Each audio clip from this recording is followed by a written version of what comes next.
Bonjour à tous.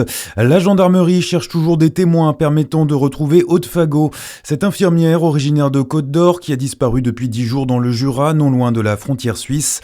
Âgée de 44 ans, elle est brune aux yeux marrons, mesure 1,56 m et présente une corpulence fine.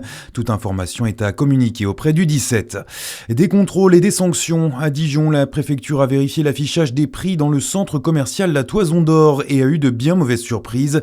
Plusieurs enseignes vont être sanctionnées, annonce l'État, pour non-respect des obligations en matière d'affichage des prix. Cette sanction aussi, 10 ans de prison pour avoir violé 2 femmes, peine prononcée hier par la cour criminelle de Chalon-sur-Saône à l'encontre d'un homme de 34 ans. Il se dit innocent et a 10 jours pour faire appel.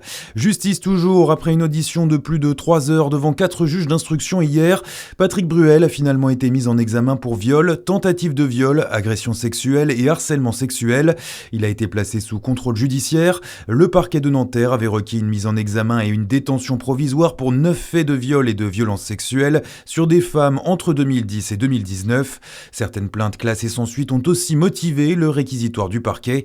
Une victoire pour le collectif Oser le féminisme. Personne n'est au-dessus des lois, selon Céline Pic, la porte-parole. Personnalité ou pas personnalité, bien sûr, on avait été extrêmement choqués quand le président Emmanuel Macron avait dit que Depardieu était le monstre du cinéma et que, de fait, il s'indignait des poursuites qui étaient émises contre lui. Et je dirais même, a fortiori, encore plus quand il s'agit d'une personnalité. Pourquoi ?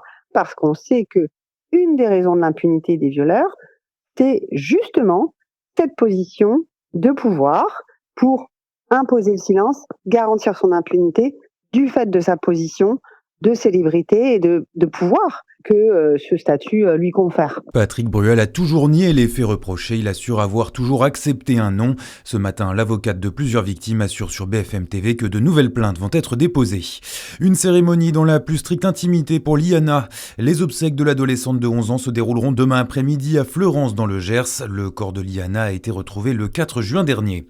Un rendez-vous à cocher demain à Chalon-sur-Saône. L'ancienne Banque de France accueille une collecte exceptionnelle de dons du sang de 10h à 18h. Créneau à réserver en ligne auprès de l'EFS. Cet événement annonce-le-saunier, un marché des créateurs, ça se déroule le 14 juin, initiative du Lions Club qui réunira une 60aine d'exposants de la région. C'est de 9h à 17h au parc. Les sports pour finir, le DFCO est fixé pour la saison prochaine. Pour leur retour en Ligue 2, les footballeurs dijonnais débuteront le 8 août avec un déplacement à Montpellier. Premier match à domicile prévu le 15 août avec la réception de Pau à Gaston Gérard.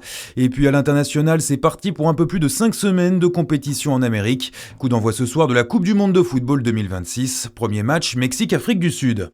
Bonne journée sur Fréquence Plus. À suivre votre météo.